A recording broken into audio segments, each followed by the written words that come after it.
47 साल के राजनीतिक करियर में बाबा सिद्दीकी ने रिश्ते और नाम खूब कमाए थे, लेकिन उनकी हत्या के बाद कई सवाल खड़े हैं। क्या सलमान खान से नजदीकी के चलते बाबा सिद्दीकी की मौत हुई? क्या वाकई लॉरेंस बिश्नोई गैंग ने बाबा सिद्दीकी का कत्ल किया है, या किसी आपसी रंजिश के चलते उनकी हत्या की गई? वजह कोई भी हो, लेकिन विधानसभा चुनाव के बनते माहौल के बीच बाबा सिद्दीकी की हत्या ने मुंबई की सियासत और सिनेमा दोनों को हिलाकर रख दिया है।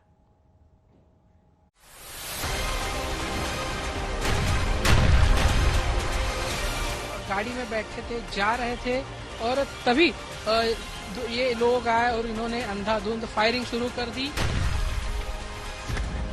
महीने से दो आदमी उधर आके रहते और पुलिस को पता नहीं चलता है किस काम के लिए आए हैं, वो रोज जाते किधर है। ऐसे लोगों की जान सुरक्षित नहीं है तो यह सरकार आम आदमी को सुरक्षा क्या देगी? बाबा जाना, ये मान लिए एक फैमिली मेंबर घर से चला गया, ऐसे हमें लगता है।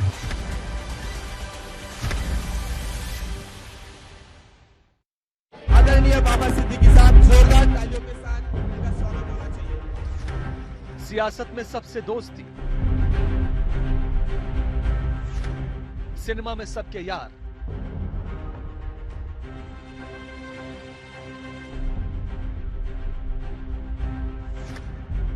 मुंबई राजनीति का चमकदार चेहरा,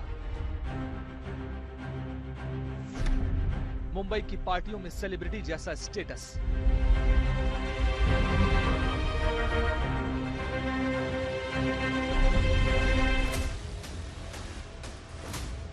जियाउद्दीन अब्दुल रहीम सिद्दीकी उर्फ बाबा सिद्दीकी की हत्या ने मुंबई की शांत हो चुकी आबो हवा में एक बेचैनी सी बढ़ा दी है।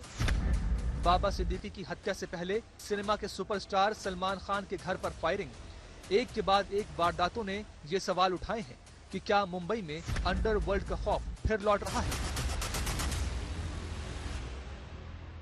त्यामुळे अशा प्रकारची जी काही घटना घडली आहे त्यांनी आम्हाला सगळ्यांनाच धक्का बसलेला आहे। आता या केसमधले 2 आरोपी पकडलेले आहेत, त्यांचं इन्व्हेस्टिगेशन चाललेलं आहे। काही धागेदोरे त्यातले मिळत आहेत, काही अँगल्सही त्याच्यामध्ये लक्षात येत आहेत, पण त्या संदर्भात आता लगेच बोलणं योग्य होणार नाही। बिहार के गोपालगंज में पैदा हुए लेकिन मुंबई में अपनी जिंदगी गुजार चुके बाबा सिद्दीकी की हत्या के बाद हर कोई ये जानना चाहता है कि क्या ये लॉरेंस बिश्नोई के बदले की एक कड़ी है? क्या सलमान से दोस्ती की वजह से गई बाबा की जान? क्या वाकई अब सलमान खान के लिए खतरा बढ़ गया है? लॉरेंस बिश्नोई गैंग के निशाने पर अगला कौन? घटना हुई है, वो घटना आज तक हमें विश्वास नहीं हो रहा है कि ऐसा कुछ हुआ है, लेकिन पुलिस डिपार्टमेंट ने तुरंत उसके बारे में जानकारी शुरू की है। 2 लोगों को उनके हाथ में लगे हैं, 2 लोग, और भी कुछ लोग हैं। उनको ढूंढने के लिए, उनको लाने के लिए 5 टीम पुलिस डिपार्टमेंट ने लगवाई है और अलग अलग स्टेट में उनको भेजा है। सीएम साहब भी इसके ऊपर उनका ध्यान दे रहे हैं। एक तथाकथित पोस्ट के जरिए लॉरेंस बिश्नोई की तरफ से हत्या की जिम्मेदारी ली गई है। पुलिस हर एंगल से जांच कर रही है, लेकिन इस बीच राजनीतिक बयानबाजी भी माहौल को गर्म कर रही है। ये हत्या ऐसी तरह से होती है जिनको सिक्योरिटी है, वाई स्टेटस की सिक्योरिटी है, और उनकी हत्या होती है। उसका मतलब क्या है? हत्या के पीछे कारण कुछ भी हो, लेकिन हत्या हो गई है तो आपका फेल्योर है, मुख्यमंत्री का फेल्योर है। उन्होंने 15 दिन पहले कहा था कि उनको ये धमकियां आ रही है, वाई कैटेगरी सिक्योरिटी दी गई थी, फिर उसके बावजूद भी इतना बड़ा इंटेलिजेंस फेलियर होना, बांद्रा जैसे शहर एरिया में उनका दिन दहाड़ी मौत हो जाना, मैं मानती हूँ कि ये उनकी लॉ एंड ऑर्डर व्यवस्था पे एक बड़ा ही प्रश्न चिन्ह उठाता है। आश्चर्य करने वाली बात है, जो बॉम्बे इतना बड़ा शहर, खास तौर पे जो बांद्रा जो लोकेशन है, जो कॉलोनी है, अगर वहाँ ऐसी घटना हो जाती है तो आप समझ सकते हैं कि कोई भी सुरक्षित नहीं है। ये बड़ा ही दर्दनाक, अफसोसनाक और शिंदे और बीजेपी सरकार की सरासर नाकामी है। ये हत्या का मकसद और हत्यारों की सच्चाई जांच पूरी होने के बाद सामने आएगी, लेकिन एक बात साफ है कि हत्या एक कॉन्ट्रैक्ट किलिंग यानी सुपारी देकर कराई गई थी। क्राइम ब्रांच की जांच के दायरे में कई राज्य शामिल हैं। मुंबई हत्या की जगह, उत्तर प्रदेश 2 हत्यारे जहां से आए, हरियाणा तीसरा शूटर जहां से आया, गुजरात जहां की जेल में लॉरेंस बिश्नोई बंद है, मध्य प्रदेश कई जगह सबूत जुटाए जा रहे हैं। क्राइम ब्रांच की तरफ से 15 टीमें हमारी बाहर है। हर एक एंगल से हम इस ऑफेंस का इन्वेस्टिगेशन कर रहे हैं। जहां जहां पे हमें बाहर की पुलिस की सहायता चाहिए, उनकी सहायता ली जा रही है। और टेक्निकल इन्वेस्टिगेशन, ग्राउंड इन्वेस्टिगेशन और बाकी और सारी चीजों का सहारा लेते हुए हम अभी इस केस को इन्वेस्टिगेट कर रहे हैं। मुंबई की राजनीति में बाबा सिद्दीकी बड़ा नाम है। उनकी मौत के बाद से सुपुर्द खाक तक मुख्यमंत्री, उप मुख्यमंत्री से लेकर कई बड़े सिनेमाई सितारों का तांता उनके घर अंतिम दर्शन के लिए लगा रहा। कभी कांग्रेस की राजनीति से कदम बढ़ाए थे, अब एनसीपी अजित पवार गुट के बड़े नेता थे बाबा सिद्दीकी। उनकी मौत की वजह तलाशी जा रही है, लेकिन कानून व्यवस्था पर भी सवाल बड़े हैं। कत्ल की प्लानिंग काफी पहले से चल रही थी। बताया जा रहा है कि आरोपियों ने बाबा सिद्दीकी के एक मूवमेंट की जानकारी इकट्ठा कर रखी थी। वो कितने बजे कहां जाते थे, किससे मिलते थे, ये सारी जानकारी उनके पास थी। हत्या का दिन भी दशहरे का चुना गया, जब पटाखों के शोर में गोलियों की आवाज दबने का हत्यारों को फायदा मिल सके।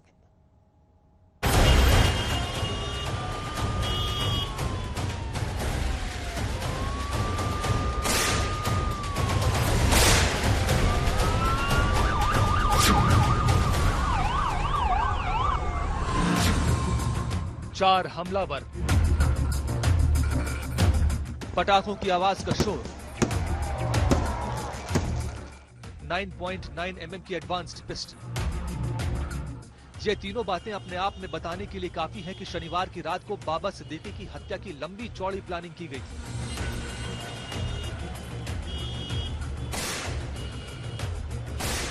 साजिश इस तरह रची गई कि बाबा सिद्दीकी को घेर कर ताबड़तोड़ गोलियां बरसाई जा सकी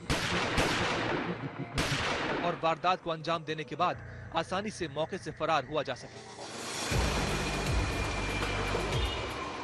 यहां तक कि कातिलों ने ऑटो का भी इस्तेमाल किया ताकि पुलिस को चकमा दिया जा सके।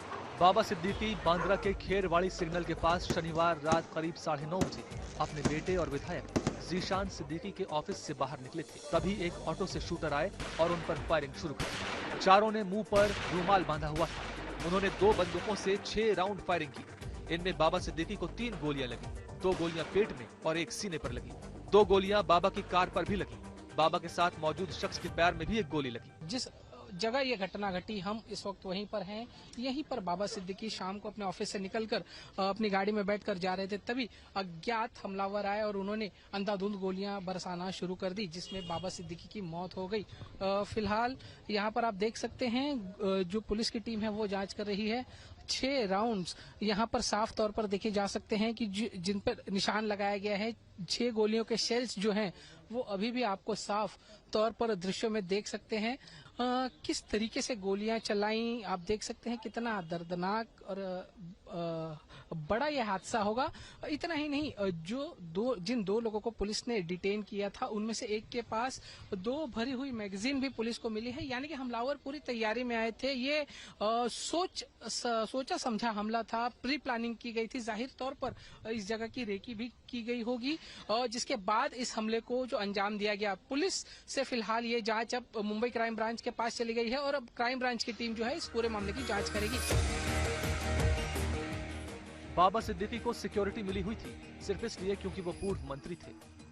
कहा जा रहा है कि 15 दिन पहले ही उनको धमकी मिली थी। हमले के वक्त उनके साथ 2 कांस्टेबल भी थे, लेकिन कोई कुछ पता कर पाता इससे पहले ही हमलावर घटना को अंजाम देकर फरार हो गए। जिस जगह पर हत्या की गई वहां पर पास में ही दुर्गा विसर्जन का कार्यक्रम चल रहा था। जबरदस्त आतिशबाजी चल रही थी और आतिशबाजी के दौरान फायरिंग शुरू हुई। जहां पर ये इंसिडेंट हुआ है वो बैंड्रा ईस्ट का एरिया आता है और वहां पर उनकी ऑफिस है। 9:15 बजे का ये समय था और वहां पर पास ही एक दुर्गा पंडाल है और वहां पर विसर्जन के दौरान फटाके जलाए जा रहे थे और वहां पर जैसे ही वो फटाके जलाए जा रहे थे उसी बीच ताबड़तोड़ कई राउंड फायरिंग की गई। सोर्सेज का कहना है कि 25 से 30 दिनों तक लगातार बाबा सिद्दीकी पर नजर बनाई जा रही थी, रैकी किया जा रहा था। 2 आरोपी ऐसे गिरफ्तार हुए कि जैसे ही उन्होंने फायरिंग की आसपास के लोगों को पता चला और दुर्गा पंडाल का जो विसर्जन हो रहा था, विसर्जन के लिए मुंबई पुलिस का वहां पर बंदोबस्त था और वो मुंबई पुलिस के बंदोबस्त के अधिकारियों ने उन 2 आरोपी को पकड़ा, लेकिन एक फरार होने में कामयाब हो गया। अब फिलहाल जिस तरीके से पता चल रहा है कि ये पूरी की पूरी घटना एक सुपारी किलिंग है, यानी कि प्रॉपर टिप ऑफ दी गई थी, एक सुपारी दी गई थी कि बाबा सिद्दीकी को किस तरीके से फॉलो करना है, रैकी करनी है, वो कहां कहां जा रहे हैं, कहां कहां पर पॉलिटिशियन से मिल रहे हैं, कौन सी ऑफिसेज जा रहे हैं और पूरी तरीके से उसको फॉलो करके और जब परफेक्ट मौका मिले ऊपर से उनको ऑर्डर आया है और वो ऑर्डर आने के बाद बाबा सिद्दीकी को मौत के घाट उतारा गया है। बाबा सिद्दीकी पर हमले के बाद चारों आरोपी वहां से भाग गए। 50 मीटर आगे निकले ही थे कि पब्लिक ने एक आरोपी को पकड़ लिया। दूसरे आरोपी ने एक गार्डन में छिपने की कोशिश की, लेकिन वो भी पकड़ा गया। तीसरा भागने में कामयाब रहा। कल यहीं थे, क्या हुआ था और क्या देखा आपने? हम उधर खाना बना रहे थे, उधर से भाग के आया होएगा, तब तक पुलिस वाले आए, बोले चोर भाग के आया, इसलिए आया हम लोग तो देखा, तो 1 बार 2 बार देखा, नहीं देखा, बाद में देखा तो वहाँ अंदर बैठा था, तो मिल गया, पकड़ा गया। कौन अकेला था या उसके साथ कोई और था? और उसके साथ कुछ सामान देखा आपने? उसके हाथ में कुछ देखा? उसके साथ में कुछ नहीं देखा, उसके साथ में बैग था, साहब लोग बैग ले लिए। अच्छा। और इसके अलावा कुछ हथियार या कुछ और चीज आपने देखी? उसमें क्या था हथियार मैं नहीं देखा, वो लोग बोले हथियार है इसमें। गोली लगने के बाद बाबा सिद्दीकी जमीन पर गिर पड़े। लोग उनको उठाकर लीलावती अस्पताल ले गए, लेकिन तब तक उनकी मौत हो चुकी थी। अब इस पूरे मामले की जांच क्राइम ब्रांच और एंटी एक्सटॉर्शन सेल करेगी ताकि मामले को सुलझाया जा सके। घटना में लॉरेंस बिश्नोई गैंग का जो रोल है उसके बारे में हम इन्वेस्टिगेशन कर रहे हैं। क्यों ऐसा कोई सस्पिशियस एक्टिविटी पुलिस ऑफिशियल ने पकड़ में नहीं आया? इतने लोगों का लगातार रैकी करना, उनके घर पर, उनके दफ्तर पर, उनके पॉलिटिकल ऑफिस पर अगर जो इस तरीके की रैकी चल रही थी, भाड़े पर आकर बाहर के स्टेट में से यानी कि यूपी और हरियाणा से वो भाड़े पर आकर यहाँ पर रह रहे थे, इस तरीके की रैकी कर रहे थे, तो कभी भी कोई भी सस्पिशियस एक्टिविटी पुलिस के हाथ क्यों नहीं आई? क्या ये एक इंटेलिजेंस फेलियर है? ये एक बड़ा सवाल ऑपोजिशन लगातार उठा रही है। पुलिस ने कहा है ये कॉन्ट्रैक्ट किलिंग है। जांच एजेंसियों के सामने सवाल यही है कि इस हत्याकांड के पीछे मास्टरमाइंड कौन है? हत्या का मोटिव क्या था? क्या ये पर्सनल रंजिश थी या फिर राजनीतिक, या फिर इसके पीछे कारण कुछ और था? इस हत्या की जिम्मेदारी का बिश्नोई गैंग का फेसबुक पोस्ट भी वायरल है, हालांकि आज तक इसकी पुष्टि नहीं करता है। फिलहाल जांच जारी है।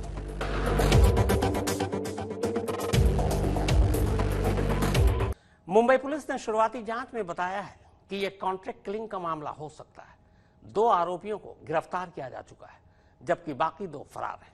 तीसरे और चौथे आरोपी की तलाश की जा रही है। मुंबई क्राइम ब्रांच की कई टीमें मामले की जांच में जुटी हैं।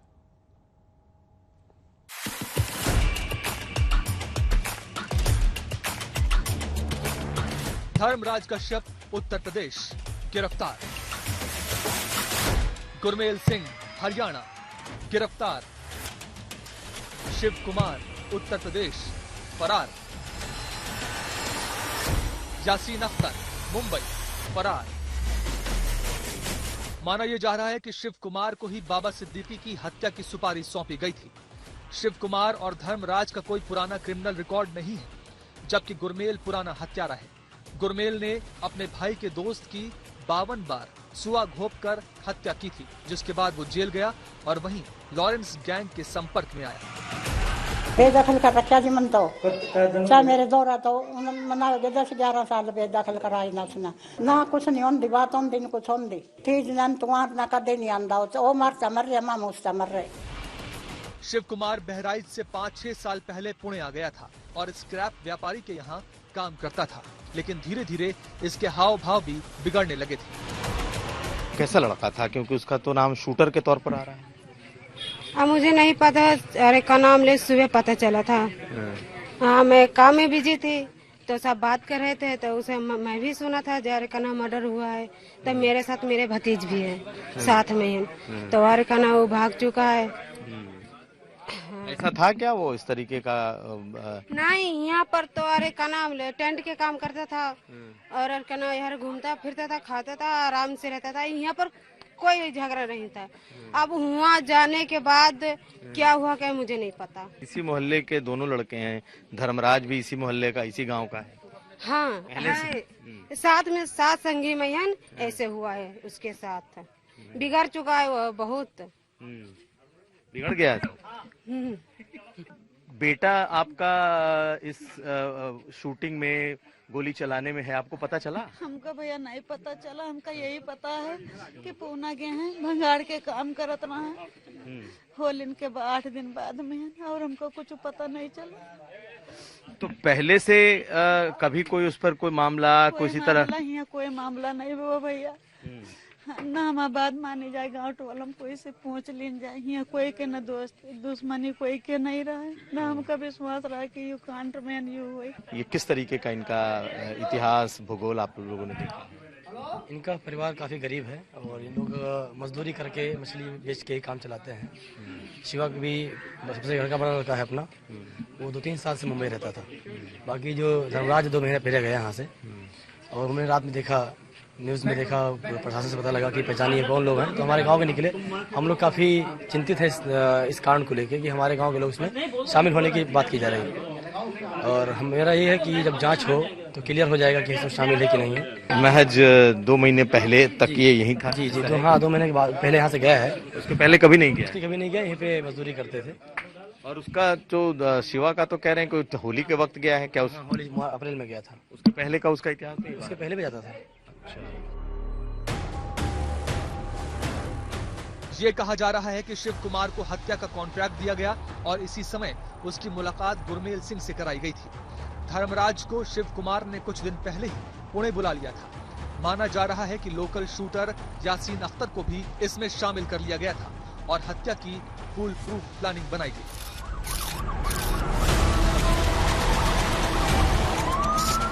ये कब से पूना में काम करता है? ये 2 महीना है ये कर रही है।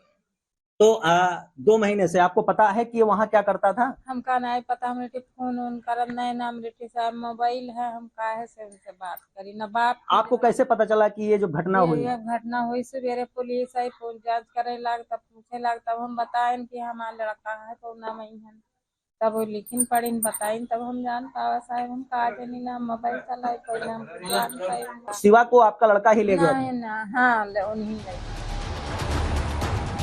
जानकारी के अनुसार हत्यारे पिछले 40 दिन से मुंबई में रह रहे थे और बाबा सिद्दीकी के साथ उनके बेटे जीशान सिद्दीकी के घर और ऑफिस की लगातार रेकी कर रहे थे।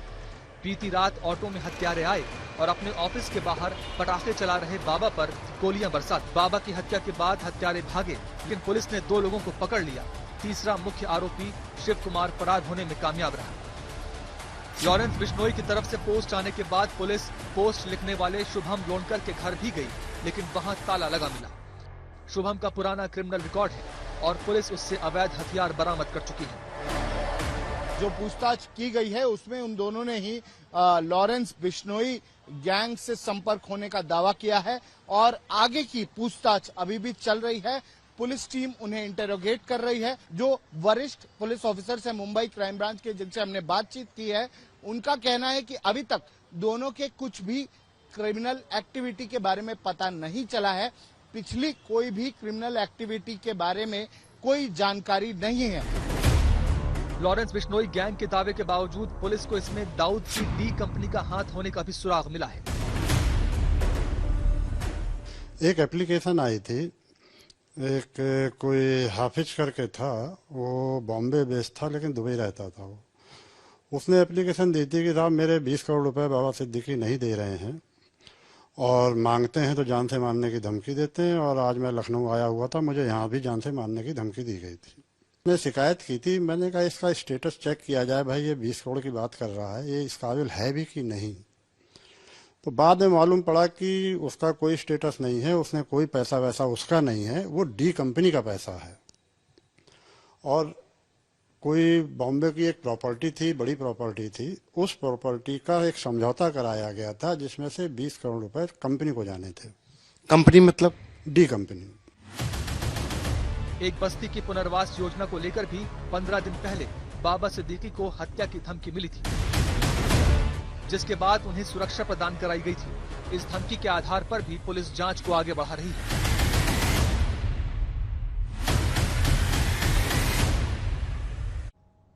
महाराष्ट्र में कभी भी चुनाव की तारीखों का ऐलान हो सकता है, लेकिन उससे पहले जिस तरह से बाबा सिद्दीकी की मौत हुई है, सियासी माहौल गर्म हो गया है।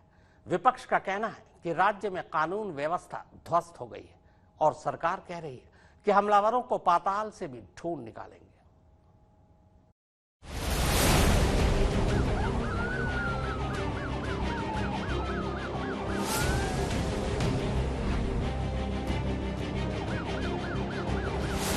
राजकारणी असुरक्षित आहेत, सत्ताधारी पक्षातले नेते असुरक्षित आहेत, मग सामान्य जनतेचं काय? मुंबई के अंदर भारतीय जनता पार्टी की सरकार है और कानून व्यवस्था आप देख ही रहे हैं। लॉ एंड ऑर्डर वहाँ पर ठीक नहीं है। मुख्यमंत्री का फेल्यूर। अगर वहाँ ऐसी घटना हो जाती है तो आप समझ सकते हैं कि कोई भी सुरक्षित नहीं है। ये आपसी दंगल में इतने उलझे हुए हैं कि इनको कानून व्यवस्था से कोई सरोकार नहीं। बाबा सिद्दीकी पर हुआ हमला कितना घातक था, ये उनकी कार पर गोलियों के निशान बता रहे हैं। जिस तरह से बाबा सिद्दीकी के मर्डर को फूल प्रूफ तरीके से अंजाम दिया गया, ऐसा लग रहा है तैयारियां कई महीने से चल रही थी। लेकिन इस बड़े हत्याकांड ने महाराष्ट्र में सुरक्षा व्यवस्था पर भी सवाल उठाए हैं। जो जान को खतरा है बोलने के बावजूद भी अगर पुलिस उसका रक्षण नहीं करता है तो ये बहुत बड़ा एक लैप्स है एडमिनिस्ट्रेशन के तरफ से। ये लॉ एंड ऑर्डर की फेल्यूर है। महाराष्ट्र की जो सरकार है, सरकार की जो नीयत है गुनहगारों को सपोर्ट करने की, उसी के परिणाम है कि महाराष्ट्र में इस तरह की घटनाएं होते जा रही है। महाराष्ट्र में चुनाव का माहौल है, जल्द ही तारीखों का ऐलान हो सकता है, लेकिन उससे पहले इस हत्या की वजह से सरकार सुरक्षा के सवाल पर फंस गई है। ही अतिशय दुःखद आणि गंभीर अशा प्रकारची घटना आहे। बाबा सिद्दीकींशी माझी स्वतःची निकटची मैत्री होती। अनेक वर्ष आम्ही सोबत काम केलं, त्यामुळे अशा प्रकारची जी काही घटना घडली आहे त्यांनी आम्हाला सगळ्यांनाच धक्का बसलेला आहे। पुलिस डिपार्टमेंट ने तुरंत उसके बारे में जानकारी शुरू की है। 2 लोगों को उनके हाथ में लगे हैं, 2 लोग, और भी कुछ लोग हैं। उनको ढूंढने के लिए, उनको लाने के लिए 5 टीम पुलिस डिपार्टमेंट ने लगवाई है और अलग अलग स्टेट में उनको भेजा है।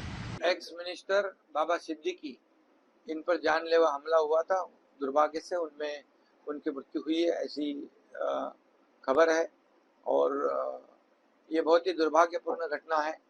2 को पुलिस ने गिरफ्तार कर लिया है, लेकिन विपक्ष का आरोप है कि सच्चाई पर पर्दा डाला जा रहा है। काल जी एक हत्या झाली बाबा सिद्दीकी, तसं पाहिलं तर आपल्या देशात मुंबई कदाचित एकमेव शहर असेल की ज्या मुंबईला 2 पोलीस कमिशनर आहेत, 2 पोलीस कमिशनर, आणखी 5 वाढवा, काही हरकत नाहीये। ज्यांचे लाडके असतील ते सगळे त्यांना कमिशनर करा। गद्दारांच्या कुटुंबियांना, गद्दारांच्या सेवकांना जेवढी सुरक्षा दिली गेलेली आहे ती सुरक्षा काढून तुम्ही जनतेसाठी का वापरत नाही? ही सुरक्षा जनतेच्या सुरक्षेसाठी आहे। पोलीस जनतेचे रक्षक आहेत। राहुल गांधी ने महाराष्ट्र की सुरक्षा पर अलग सवाल उठाया है। उन्होंने एकनाथ शिंदे सरकार को पूरी तरह से फेल बताया है। मुंबई पुलिस के सामने इस हत्याकांड का खुलासा करने की सबसे बड़ी चुनौती है, लेकिन उससे भी बड़ी चुनौती शिंदे सरकार की है, जिन्हें इसी साल महाराष्ट्र के चुनाव में जाना है। आज मुंबई में खुलेआम पब्लिक प्लेस पर जहाँ क्राउड है वहां पे भी आकर गैंगस्टर हो या ऐसे क्रिमिनल्स आके गोलियां चला रहे। अगर एक रूलिंग पार्टी के राजनेता के ऊपर इस तरह मुंबई में गोली चलाई जाती है तो ये इसका मतलब यही है कि आम आदमी की सुरक्षा का बड़ा सवाल अभी महाराष्ट्र में निर्माण हुआ है। भारतीय जनता पार्टी की केंद्र सरकार का और राज्य सरकारों का पूरा समय राजनीति करने में जाता है। पिछले 1 साल में मुंबई में फायरिंग की कई बड़ी घटनाएं हुई हैं। 5 अक्टूबर को अजीत पवार गुट के नेता सचिन कुर्णी की चाकू मारकर हत्या कर दी गई। 14 अप्रैल को लॉरेंस बिश्नोई गैंग के बदमाशों ने सलमान खान के बांद्रा वाले घर के बाहर गोलीबारी की थी। 8 फरवरी को उद्धव ठाकरे गुट के नेता अभिषेक घोसालकर को दहिसर इलाके में गोली मार दी गई थी। इस घटना को फेसबुक पर लाइव स्ट्रीम किया गया था। पिछले साल दिसंबर में गैंगस्टर सुमित येरुंकर को गोली मार दी गई। 2023 दिसंबर में बीजेपी विधायक ने शिंदे गुट के एक कार्यकर्ता पर पुलिस स्टेशन के अंदर गोली चलाई थी। ब्रॉड डे लाइट में सबसे पॉश इलाके में, उससे ज्यादा पॉश इलाका मैं नहीं समझता हूँ मुंबई में कोई और है। कई अवसरों पर, राजनीतिक सामाजिक अवसरों पर बाबा सिद्दीकी जी से मुलाकात हुई थी और मैं समझता हूँ कि उनकी हत्या जिस तरह से हुई है वो वहां की सरकार को प्रमाण पत्र है कि कैसी सरकार है, किसकी सरकार है और किसके भरोसे चल रही है। अगर बाबा सिद्दीकी जी के साथ हो सकता है तो आम इंसान कितना महफूज है। कोई भी किसी भी तरह से किसी को भी राजनीति करने की जरूरत नहीं, लेकिन अनफॉर्चुनेटली हर संवेदनशील मुद्दे पर कुछ लोग तर्कों के गंगाली से भरपूर कुतर्कों के मवाली जैसा व्यवहार करते हैं। आप इस तरह के संवेदनशील मुद्दों पर तर्कों की कंगाली से भरपूर कुतर्कों के मवाली जैसा व्यवहार करेंगे, ये मुझे नहीं लगता कि कोई अच्छे टेस्ट में है। एक चीज। दूसरी चीज ये कि जो भी इस तरह की घटना हुई है, उस घटना का जो भी गुनाहगार है, इसमें कोई समय तो गवा नहीं रही है। राज्य सरकार उसमें कार्रवाई कर रही है और उसमें जो गुनाहगार है उसके गिरबान तक कानून के हाथ पहुंचेंगे, इसकी किसी को चिंता करने की जरूरत नहीं है। बाबा सिद्दीकी की राजनीति के अलावा फिल्म इंडस्ट्री में भी अच्छी पैठ थी। महाराष्ट्र की राजनीति में एक बड़ा नाम थे। ऐसे में चुनाव से पहले बाबा सिद्दीकी की हत्या सरकार के लिए बड़ी मुसीबत बन सकती है। तो उनकी हत्या ऐसी तरह से होती है जिनको सिक्योरिटी है, वाई स्टेटस की सिक्योरिटी है, और उनकी हत्या होती है। उसका मतलब क्या है? हत्या के पीछे कारण कुछ भी हो, लेकिन हत्या हो गई है तो आपका फेल्यूर है। दोषी बख्शे नहीं जाएंगे, कठोर कार्रवाई होगी, पर मैं निवेदन करूंगा इस पर राजनीतिक रोटियां सेकना बंद करें। फिलहाल पुलिस इस गुत्थी को सुलझाने में लगी है कि क्या किसी करीबी ने ही उनकी गतिविधियों की जानकारी हत्यारों को दी ताकि उन्हें आसानी से निशाना बनाया जा सके। इसके साथ सवाल ये भी है कि वारदात के फौरन बाद जिस तरह लॉरेंस बिश्नोई की ओर से इस कत्ल की जिम्मेदारी ली गई, क्या ये मामला इतना सीधा है जितना ऊपर से नजर आ रहा है? बाबा सिद्दीकी एक नेता होने के साथ साथ जाने माने मुस्लिम चेहरे भी थे। महाराष्ट्र के सियासी गलियारों में पहचान थी तो बॉलीवुड में भी लोकप्रिय थे। करीब 40 सालों का राजनीतिक करियर तो रहा ही। इसी के साथ वो अपनी इफ्तार पार्टियों के जरिए भी बॉलीवुड में मशहूर होते चले गए।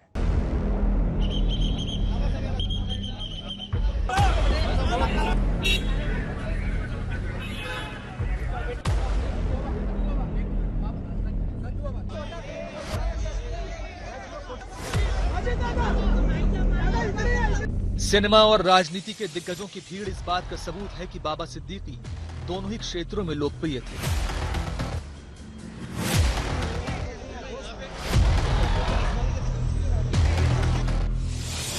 बाबा सिद्दीकी का असली नाम जियाउद्दीन अब्दुल रहीम सिद्दीकी था। राजनीति और सिनेमा में बराबर की पहुंच रखने वाले बाबा सिद्दीकी इसी साल फरवरी में कांग्रेस छोड़कर एनसीपी अजीत पवार गुट में शामिल हुए थे। मैं प्रफुल्ल जी आपके घर से उतरा और कांग्रेस हाई कमांड के जो लोग हैं उनको उसी दिन फोन करके कह दिया कि अलविदा। 30 सितंबर 1958 को पैदा हुए बाबा सिद्दीकी पिछले 3 से 4 दशक से राजनीति में सक्रिय थे। 16-17 साल की उम्र से ही कांग्रेस से जुड़े रहे थे। 1992 और 97 में बाबा सिद्दीकी कांग्रेस के टिकट पर मुंबई सिविक बॉडी के लिए कॉर्पोरेटर चुने गए थे। 1999 में उन्होंने बांद्रा वेस्ट से विधानसभा चुनाव लड़ा और पहली बार विधानसभा के लिए चुने गए। इसके बाद वो 2014 तक लगातार विधायक चुने जाते रहे। बहुत ही दुखद है जिस ढंग से बाबा सिद्दीकी जी की हत्या हुई है। सर्वप्रथम उनके परिवार को भगवान शक्ति दे और उनकी आत्मा को शांति। मुझे याद है कि 2004 में जब मैं आई राजनीति में, मेरा पहला इलेक्शन था बांद्रा वेस्ट कंस्टिट्यूंसी में उनके विरोध में, लेकिन उसके बावजूद कोई पर्सनल अटैक्स नहीं, उनके रिश्ते थे अक्रॉस द बोर्ड। बाबा सिद्दीकी एक कामयाब कारोबारी थे, अच्छा खासा फैला हुआ उनका यह बांद्रा में जहाँ हम रहते हैं, हमारे पीछे ही उनका मकान है, वो उनका बिजनेस काफ़ी फैला हुआ था, काफ़ी कामयाब बिजनेसमैन थे वो। तो कुछ शायद हो सकता है कोई कारोबारी मामले में कि कोई दुश्मनी हुई होगी, लेकिन दुख की बात यह है कि पहले भी धमकी आई है उनको, वाई क्लास की सिक्योरिटी उनको दी गई है, उसके बाद भी मुंबई जैसे शहर में इतनी भीड़ में गुनहगार गोलियां झाड़ के चले जाते हैं, उसमें गिरफ्तार हुआ है 1-2, ये बहुत दुख की बात है।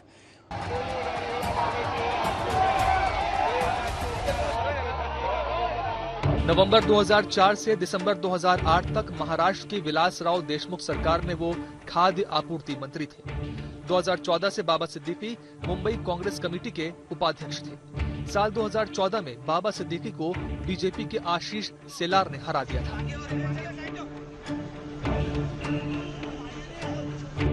2017 में ईडी ने बांद्रा में बाबा सिद्दीकी से जुड़े ठिकानों पर मनी लॉन्ड्रिंग के मामले में रेड मारी थी। इसके बाद से वो सियासी रूप से बहुत सक्रिय नहीं थे और उनके बेटे जीशान ही ज्यादा सक्रिय थे, जो 2019 में बांद्रा ईस्ट से जीतकर विधायक बने। 65 वर्षीय सिद्दीकी महाराष्ट्र में एक प्रमुख मुस्लिम चेहरा थे। राजनीति से अलग सिद्दीकी अपनी सामाजिक छवि और हर साल भव्य इफ्तार पार्टियों के आयोजन के लिए जाने जाते थे। उनकी इफ्तार पार्टियों में बॉलीवुड के दिग्गज जुटते थे तो राजनीति के धुरंधर भी। उनकी इफ्तार पार्टियों में राजनेताओं के अलावा बॉलीवुड की बड़ी हस्तियां जैसे शाहरुख खान, आमिर खान, सलमान खान से लेकर संजय दत्त तक आते थे। ऐसा माना जाता है कि जब शाहरुख खान और सलमान खान के बीच सालों मनमुटाव चलता रहा तो उसे खत्म करवाने में बाबा सिद्दीकी की अहम भूमिका रही है।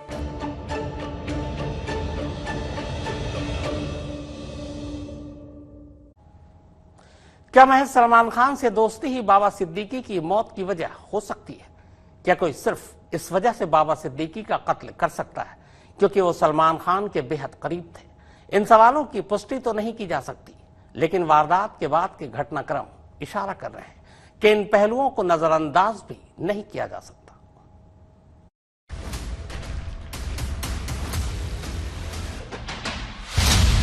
सोशल मीडिया पर ऐसी फेसबुक पोस्ट वायरल है जिसमें दावा किया गया है कि सलमान खान से दोस्ती बाबा सिद्दीकी को महंगी पड़ी है।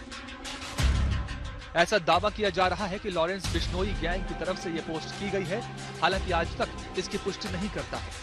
पोस्ट में लिखा है, सलमान खान, हम ये जंग नहीं चाहते थे लेकिन तुमने हमारे भाई का नुकसान करवाया। आज जो बाबा सिद्दीकी की शराफत में पुल बांधे जा रहे हैं वो मकोका का आरोपी रहा है। इसके मरने का कारण अनुज थापन की मौत और दाऊद को बॉलीवुड, राजनीति और प्रॉपर्टी डीलिंग से जोड़ना था। हालांकि मुंबई पुलिस ने अभी तक इस बात की पुष्टि नहीं की है कि इस पोस्ट में कितनी सच्चाई है, लेकिन लॉरेंस बिश्नोई गैंग के निशाने पर सलमान खान काफी समय से हैं। लॉरेंस गैंग इससे पहले सलमान खान के घर पर भी फायरिंग करवा चुका है। ये तस्वीरें उसी की हैं। 2 शूटरों ने सलमान के घर पर तब फायरिंग की थी और उनको हथियार देने के आरोप में अनुज थापन को पंजाब से गिरफ्तार किया गया था। बाद में थापन ने मुंबई पुलिस की कस्टडी में सुसाइड कर लिया था। उसी अनुज थापन का जिक्र लॉरेंस गैंग ने अपनी तथाकथित सोशल मीडिया पोस्ट में किया है। बाबा सिद्दीकी की हत्या के बाद गैलेक्सी अपार्टमेंट के बाहर सुरक्षा बढ़ा दी गई है। इससे पहले शनिवार रात सलमान खान खुद लीलावती अस्पताल पहुंचे थे। सूत्रों के अनुसार सलमान लगातार बाबा सिद्दीकी के बेटे जीशान सिद्दीकी से फोन पर बात भी करते रहे और सुपुर्द खाक के इंतजामों का जायजा लेते रहे। ये भी जग जाहिर है कि सलमान खान का बाबा सिद्दीकी से गहरा रिश्ता था। सलमान खान अक्सर बाबा सिद्दीकी के कार्यक्रमों में शिरकत करते थे। आपके लिए मोदी है, आपके लिए मोदी साहब यहाँ पर है बेस्ट मैन। हमारी जो कॉन्स्टिट्यूंसी है बांद्रा, जहाँ पर मेरा कर्तव्य होता है कि मैं जाके वोट दूं, वहाँ पर वो हैं बाबा सिद्दीकी और प्रिया दत्त। लॉरेंस गैंग सलमान को निशाना बनाने की कई बार कोशिश कर चुका है। रेडी फिल्म की शूटिंग के दौरान सलमान खान के पनवेल स्थित फार्म हाउस की भी रेकी की गई थी। लॉरेंस गैंग इससे पहले भी सलमान के करीबियों को भी निशाना बना चुका है। कनाडा में पंजाबी सिंगर गिप्पी और एपी ढिल्लन के घर पर भी फायरिंग सिर्फ इसलिए करवाई गई थी क्योंकि दोनों एल्बम में सलमान खान के साथ दिखे थे। एनआईए कई बार लॉरेंस से पूछताछ कर चुकी है। इसमें बार बार सलमान खान का जिक्र आया है। एनआईए की पूछताछ में लॉरेंस ने कहा था कि 1998 में सलमान खान ने एक फिल्म की शूटिंग के दौरान जोधपुर में काले हिरण का शिकार किया था। काले हिरण को बिश्नोई समाज पूजता है। यही वजह है कि सलमान खान हमारे निशाने पर है। लॉरेंस एंगल आने के बाद से सलमान खान के घर की सुरक्षा भी कड़ी कर दी गई है।